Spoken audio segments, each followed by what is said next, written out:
Hello, everybody. This is Angel Ribo, the CEO Confident, and we are here today with Neville Joffe. Hi, Neville. How are you? Hello, Angel. Wonderful. Thank you.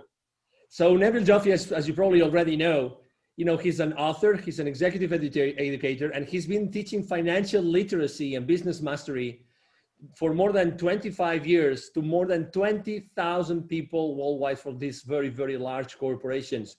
And we are here today because I would like to actually share a few ideas regarding financial literacy and diversity and inclusion. The first question would be for you, Neville. You've been teaching, basically, you've been helping companies, business operators and executives how to be aware of the financial implications of their business decisions. Why is that important, Neville?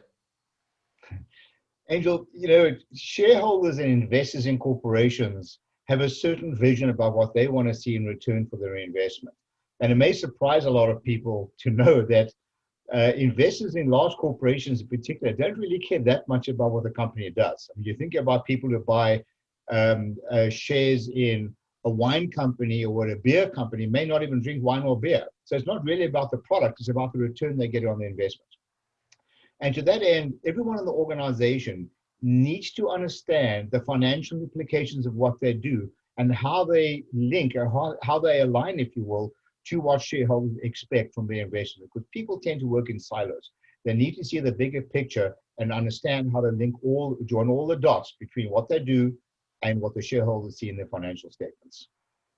So I remember that, one of the many things that, by the way, people, they might not remember or know is that you actually were leading an organization with 400 unionized employees. And those employees were from so many different countries with so many different orientations.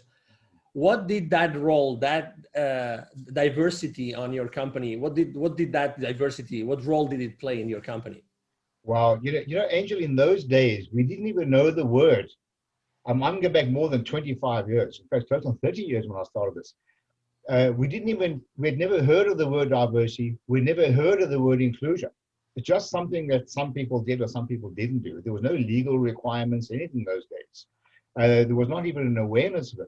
And this company that I bought into was going through some financial challenges. And in those days, we were dealing with double-digit inflation. We were dealing with NAFTA, huge price pressure and demand from the market. Pricing from the market was demanding that prices come down while costs were going up. It was really, really tough to stay open in those days. So what I did was I opened up. I went to a financially transparent environment. Now, keep in mind that we had every nationality imaginable. We had a rainbow, if you will, of employees in this organization, every skill set imaginable. So what I did was I went to a financially transparent organization, and I did a deal with our union. We were a union shop, whereby I said to the union, look, I have a belief that nobody washes a rented car. There's no sense of ownership. And it's important that people feel a sense of ownership. So I'm a strong advocate of education and engagement. I educated these people to understand the financial implications of what they did, use very simple methodologies like tearing up $20 bills when people messed up, and people used to freak out. I said, why are you freaking out? You do this every day. I got their attention. But I started using some very unorthodox methods of teaching business literacy, gave them, people work better when there's something in it for them, right? And I started involving them in decision making because all their skin in the game. But the whole notion of inclusion, in my view, shouldn't be inclusion for the sake of inclusion. This should be the sake of inclusion with a bigger purpose. My interpretation of inclusion is getting people to help you make financially smart decisions. To me, that is what inclusion is about. It's about job security. They need to be included because it provides job security for them. It helps them make more money to improve their own economic lives. So everybody, in my view, when you talk about diversity and inclusion, it means inclusion with decision making. It means inclusion in helping people grow from within. And when I talk about diversity, I'm talking about diversity using people's skill set. We had what I call an inventory of skills. We had a database. In those days, we used to use Lotus 123. And I had developed a database of what people's skills were. We had people coming out of Europe who were nurses working as operators. We had people who were engineers working as store operators. And we tapped into these resources. It was magnificent. We found acres of diamonds of knowledge that we used to grow this company. And within a few years after starting this initiative, this company has zero debt, became a world-class producer. There is something else I'd like to add, if I may. Absolutely. While it's in mind.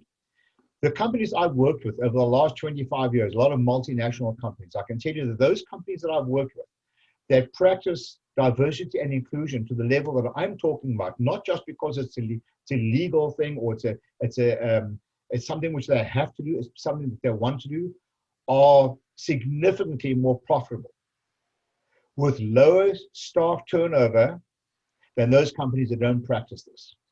It's blatantly obvious with those companies that I've worked with. I was going through actually the list. Neville was kind enough to share with me the list of his former clients. And besides lots of testimonials and recommendation letters, I saw the names. Would you mind sharing the names of a few companies that you have been working with throughout time?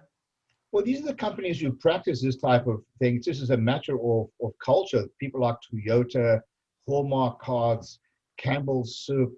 I mean, these are the likes of the kinds of companies, just wonderful companies. McDonald's, these are people who practice this as a matter of culture and policy, not necessarily because of legality. And their names, the success of these companies speak for themselves. What did you do? Because I would like to use, people probably don't know yet because it's very close to launch, but Neville has been working on a book for a few months now. And my question is, when you had this inventory of skills, I would like to use one of your Nevillisms. You had that inventory of skills. So what? What did you do with it? Well, over the years, a lot of people who've been through my program said, Neville, you got to write a book about all these Nevillisms. And I have some statements that I use, which I love to use during my education program. For example, don't examine numbers in isolation. Revenues are vanity, profits are sanity, cash flow is reality. And to your point, like, so what? Cause and effect. I created a culture of cause and effect in my company. If you do X, what will happen? If you do Y, what will happen? What are all the touch points that are affected as a result of your decisions? Don't examine numbers in isolation is another one. People will tend to keep looking at revenue going up and all high-fiving. Well, don't get so excited. What about profitability? What about sustainability? Don't do the wrong things more efficiently.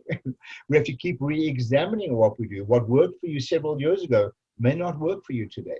So this whole notion of inclusion and diversity, the people who are included in decision-making are encouraged to keep resetting the button, if you will, of processes. And it's magnificent when people who are not involved in a certain skill set look from the outside, they have the license to ask stupid questions, if you will, because they tend to pressure test a lot of decisions that are going on in companies, always linked to the financial implications of those decisions. Thank you so much, Neville, for bringing this to our attention, actually for bringing to the audience this new frame of reference about diversity and inclusion. People that want to know more about you and about what you do, Neville, what's the best way to reach out to you? Just email me. It's Neville, Neville, at BizWisdom. It's BizWisdom.com. I love a good debate, in case you didn't notice, and I'll be delighted to speak to you and chat to you about some of these concepts. Thank you very much, Neville. It's been a pleasure to have you here. And for our audience, thank you very much. Again, this is Angel Ribo, the CEO of Confident. Thank you for being here today, and hope to see you soon in another of our interviews. Thank you very much. Have a wonderful day. Bye-bye. Thanks. Bye-bye.